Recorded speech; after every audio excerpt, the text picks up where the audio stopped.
Hello students, welcome back to Khatri Educare. आज के हमारे वीडियो का टॉपिक है फ्रैक्शन। हिंदी में फ्रैक्शन को भिन्न कहते हैं। फ्रैक्शन को समझने के लिए चलिए समझते हैं होल को। What is whole? होल क्या होता है? एक कंप्लीट और a full object is a whole. कोई भी चीज हो या कोई भी वस्तु हो, कोई भी ऑब्जेक्ट है, थिंग है, अगर वो पूरी है, फुल है, तो उसे बोला जाता है ए होल। जैसे कि बात करते हैं केक की। अगर कंप्लीट केक है, कंप्लीट केक, जब केक लाते हैं तो ये पूरा, ये केक ऐसे सर्कल में होता है, ये देखिए ऐसा। अगर ये केक है, कंप्लीट केक है, तो ये हो गया होल। कंप्लीट पिज्जा की बात करते हैं। कंप्लीट पिज्जा हमें जो मिलता है, जैसे कि ये है, ये भी क्या हो गया? होल। अभी हमें क्या करना है? ये केक को डिस्ट्रीब्यूट करना है दो लोगों में। तो मैं क्या करूंगा, ये केक को बराबर यहां से दो टुकड़ों में, दो पीसेस में, ये 1 पीस और ये 2 पीस, बराबर इसको कट कर दिया। क्या किया हमने? इसके दो इक्वल पार्ट्स किए। ये दो इक्वल पार्ट्स का मतलब क्या हुआ? 1/2। एक केक है, इसके दो पार्ट किए, या फिर इसको कहा जाता है 1/2। ये हाफ हो गया, ये 1 पीस, और ये हाफ हो गया 1 पीस। अब इसको डिस्ट्रीब्यूट कर सकते हैं दो लोगों में, आधा आधा। अब जैसे ये पिज्जा है, ये पूरा पिज्जा है, इसको होल बोलते हैं। लेकिन आपने देखा होगा कि पिज्जा जो है वो कट किया हुआ मिलता है 4 पीसेज, 6 पीसेज और 8 स्लाइसेस में। अभी हमें इस पिज्जा को डिस्ट्रीब्यूट करना है 4 लोगों में बराबर। तो हमने इसके क्या किए? 4 इक्वल पीसेस किए। ये 1 हो गया, ये 2 है, ये 3 है, और ये 4 हो गया। क्या किया? 4 इक्वल पार्ट्स किए, या फिर हम इसको बोलते हैं पीसेस कहते हैं। पार्ट्स नहीं कह के, खाने की चीज है, इसको हम बोलेंगे, इसके हमने पीसेस किए। अब हम इसको 4 लोगों में बराबर बांट सकते हैं। हमने क्या किया? एक पिज्जा है, उसके 4 स्लाइस बनाई है, इसको बोलते हैं 1/4, और इसको कहा जाता है 1/4, या फिर इसको आप क्वार्टर भी कह सकते हैं, 1/4। ये होता है होल। मतलब कोई भी चीज, वस्तु आपके पास में है, वो पूरी है, और जब आप उसके इक्वल पार्ट्स करते हैं, वो पार्ट्स बन गए इसके फ्रैक्शन। अभी फ्रैक्शनल नंबर्स एंड फ्रैक्शंस, इन दोनों में क्या डिफरेंस है? तो द नंबर्स सच एज 1/2, हमने क्या बोला था? 2 पीसेस किए तो 1/2, 1/4, ये 4 पीस किए तो 1/4, 2/4, एक पीस, 2 पीस, ये 2 पीस लिए तो 2/4 हो गया। ये जो होते हैं ये कहलाते हैं फ्रैक्शनल नंबर्स। ये 1/2, 1/4, 2/4, और जब हम इसको इस फॉर्म में लिखते हैं, ये 1/2, ये जैसे 1/2 हो गया, 1/4 हो गया, ये 1/3 हो गया, 1/3 हो गया, 2/4 हो गया, ये कहलाते हैं फ्रैक्शंस। जब फ्रैक्शनल नंबर्स की बात करेंगे तो ऐसे बोला जाएगा 1/2, 1/3, 1/4, 2/4, और जब हम बात करेंगे फ्रैक्शंस की, तो हम इसको इस प्रकार से लिखेंगे 1/2, 1/3, 1/4, 2/4, ऐसे लिखेंगे। तो क्या हो गया?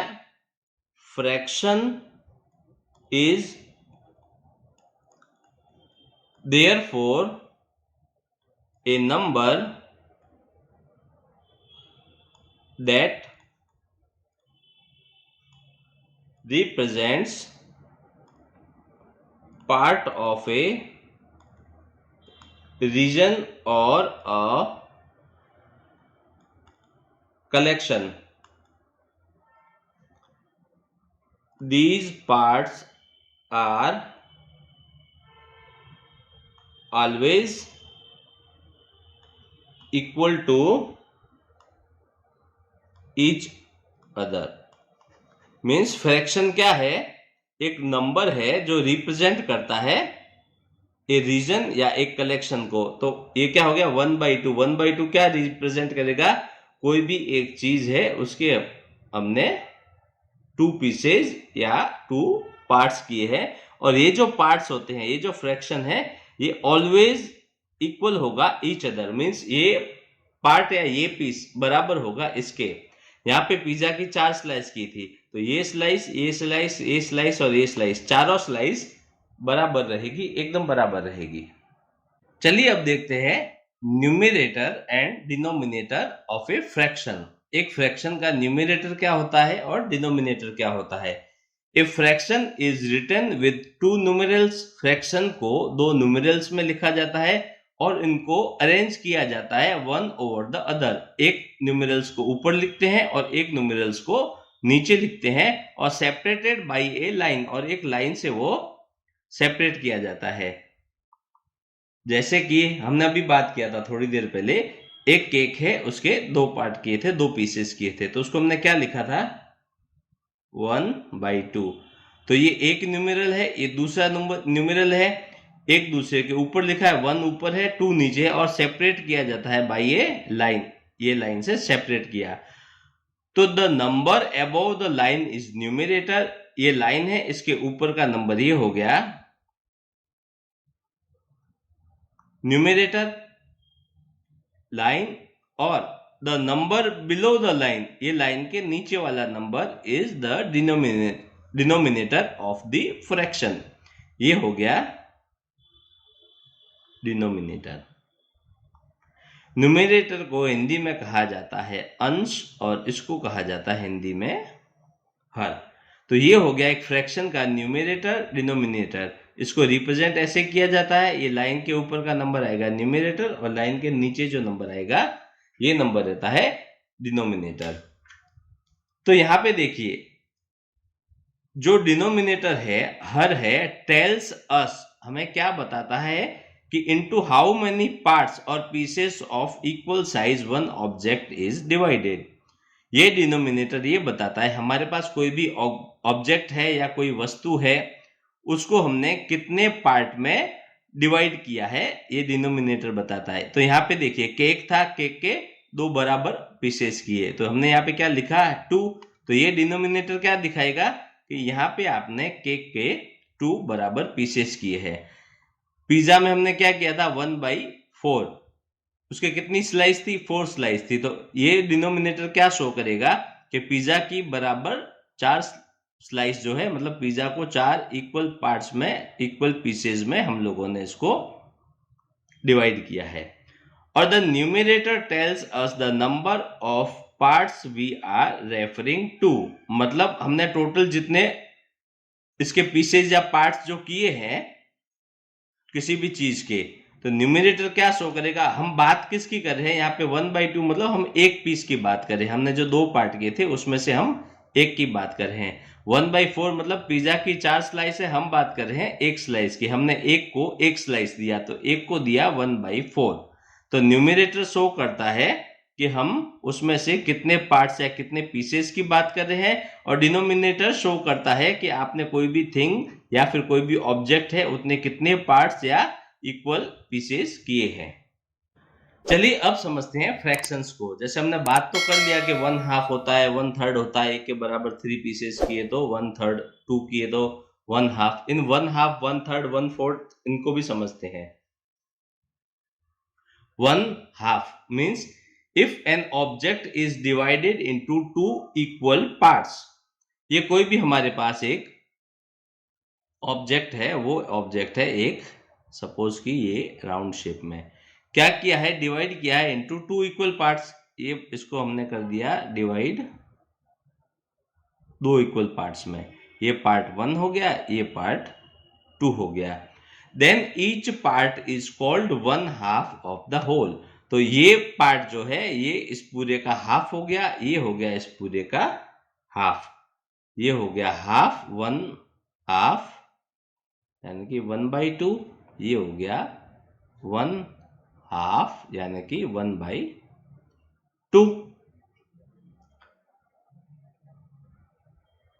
ये जो 1/2 है, इस 1/2 को लिखा जाता है 1/2 जो है इज एक्सप्रेस्ड एज 1/2।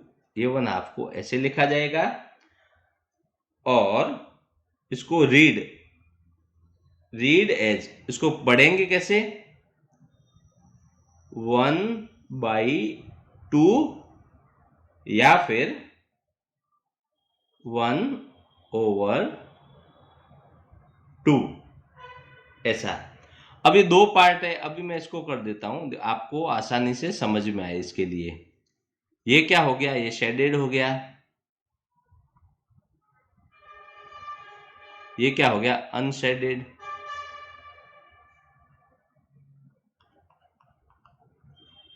तो ये जो शेडेड पार्ट की बात करें, ये शेडेड पार्ट में क्या हो गया? इसको ये 1/2 है, इसको एक्सप्रेस किया 1/2 से और रीड करते हैं 1/2 या 1/2। ये हो गया शेडेड। और अनशेडेड की बात करें तो जो अनशेडेड है वो भी क्या है? 1/2 ही है। तो उसको भी एक्सप्रेस करेंगे 1/2 से और रीड करेंगे 1/2 या फिर 1/2। तो ये दो पार्ट्स है, इक्वल दो पार्ट्स है, तो there are 2 1/2 in a whole.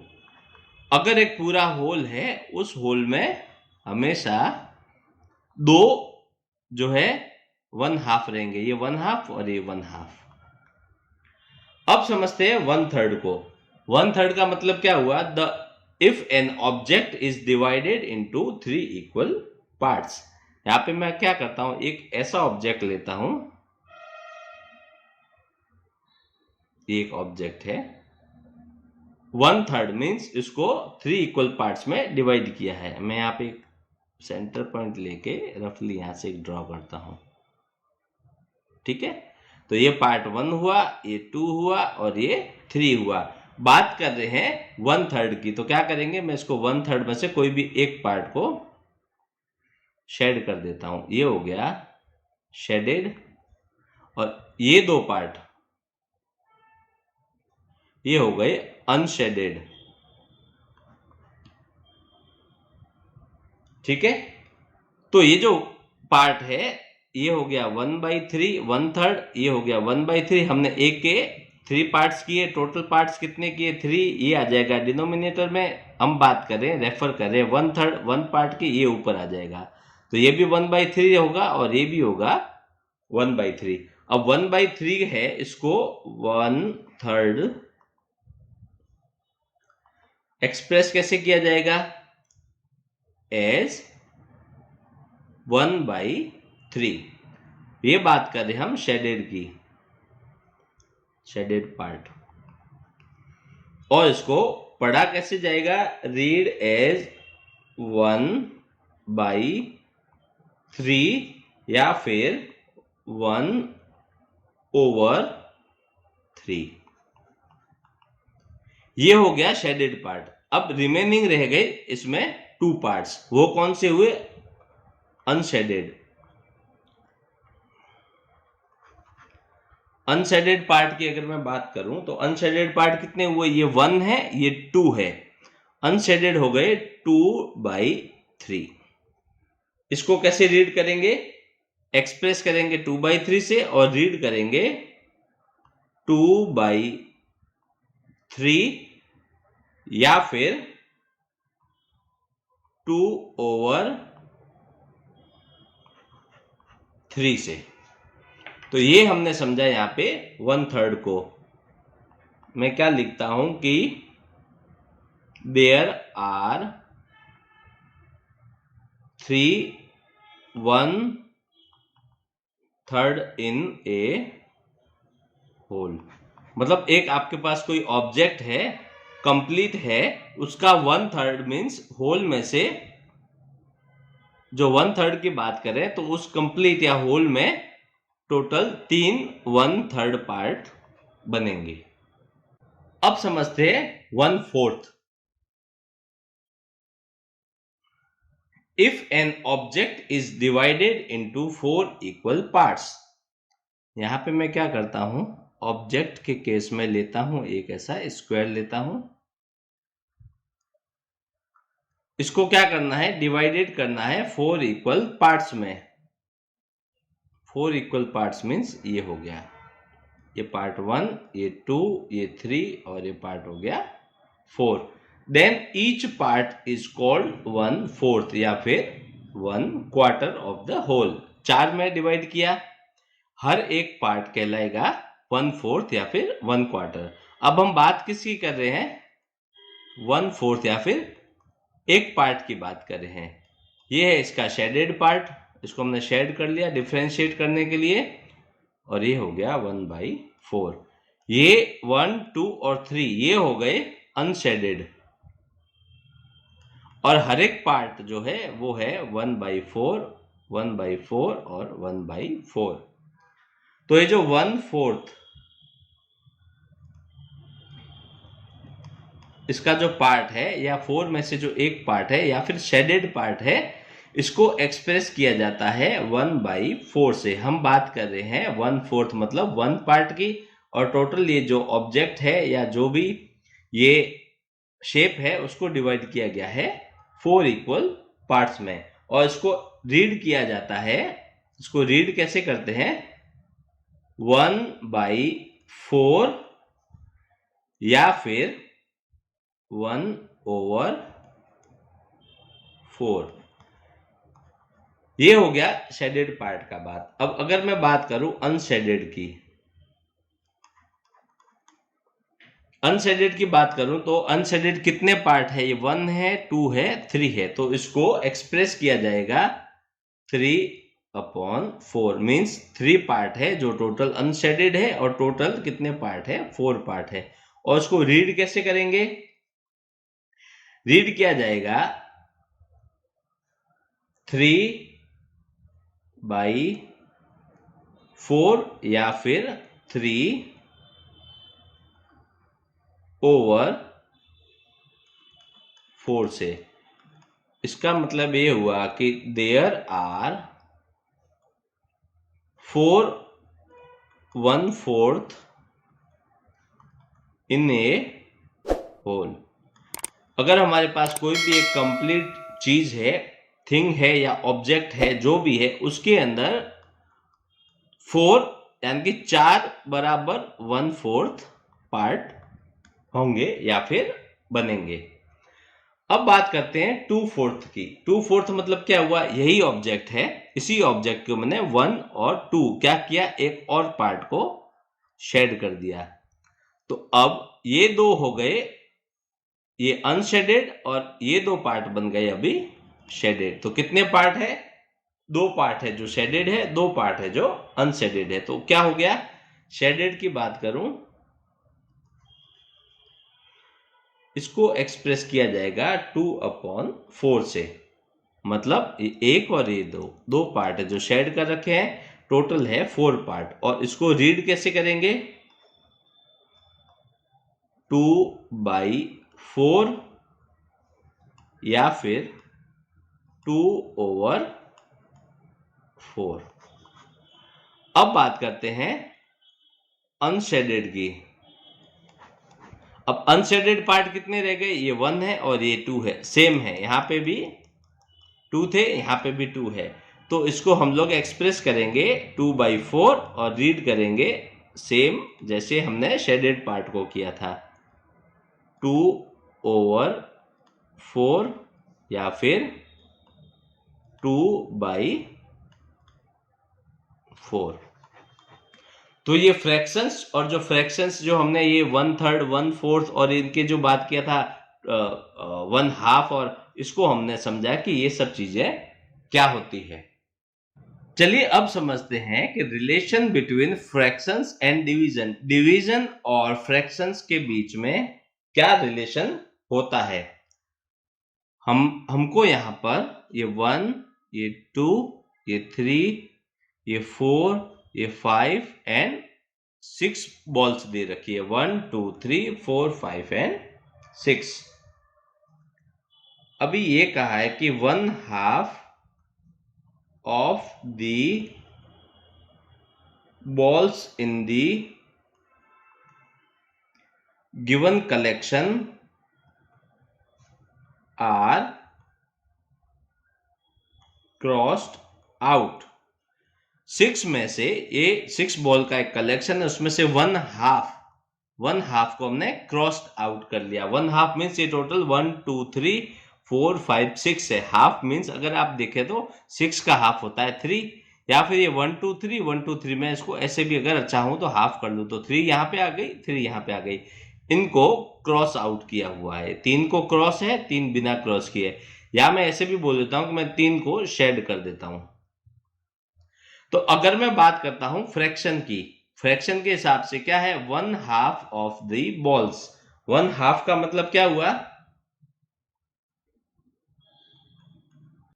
तो देखिए यहां पे क्या बोला है कि 1/2 की मैं अगर बात करूं तो हमारे पास 3 शेड है और ये 3 विदाउट शेड है, या फिर ये अनशेडेड है। ठीक है, तो 1/2 कितना हुआ, 6 में से 3 है, तो हमारे पास कितनी है ये क्रॉस्ड आउट की हुई, 3 बॉल्स हो गई। और मैं बात करता हूं डिवीजन की। अगर मैं डिवीजन की बात करता हूं तो टोटल हमारे पास कितनी बॉल्स है, 6 है। करना क्या है, इसका 1/2 करना है। 1/2 मीन्स डिवाइड बाई 2 करना है, तो 6 डिवाइडेड बाई 2, 2 का टेबल 6 तक, 2 3 6, तो ये आ गया 3। यहां पे भी हमें कितनी बॉल्स है, 3, यहां पे भी कितनी बॉल्स है, 3। तो फ्रैक्शंस या फिर डिविजन्स की बात करते हैं तो ये सेम ही होता है। एक इंपॉर्टेंट पॉइंट है कि if a fraction has 0 as its numerator, जैसे दे रखा है आपको 0/4 एज एन एग्जाम्पल, तो then it is equal to 0, तो इसका वैल्यू 0 होता है। Because if you divide 0 in equal parts, कोई भी चीज है 0 ही है, मतलब कुछ भी नहीं है, उसका इक्वल पार्ट्स भी करेंगे तो क्या होगा, वो 0 ही रहने वाला है। और वैसे ही ऑल्सो अगर 0 है डिनोमिनेटर में, कोई भी फ्रैक्शन जैसे 4/0 की बात करता हूं, तो इसको हम लोग डिफाइन नहीं कर सकते, तो ये तो नहीं होगा। और अगर आपको न्यूमरेटर में 0 दे रखा है तो उसका रिजल्ट क्या होगा, ऑलवेज 0 ही रहने वाला है। तो स्टूडेंट्स, आशा करता हूं कि आज के वीडियो का टॉपिक फ्रैक्शन आपको अच्छे से समझ में आया होगा। मैथ्स के ऐसे ही और वीडियोस के लिए सब्सक्राइब कर लें हमारे YouTube चैनल को और बेल आइकन प्रेस करना ना भूलें। फिर मिलेंगे नेक्स्ट वीडियो में न्यू टॉपिक के साथ में। Thank you.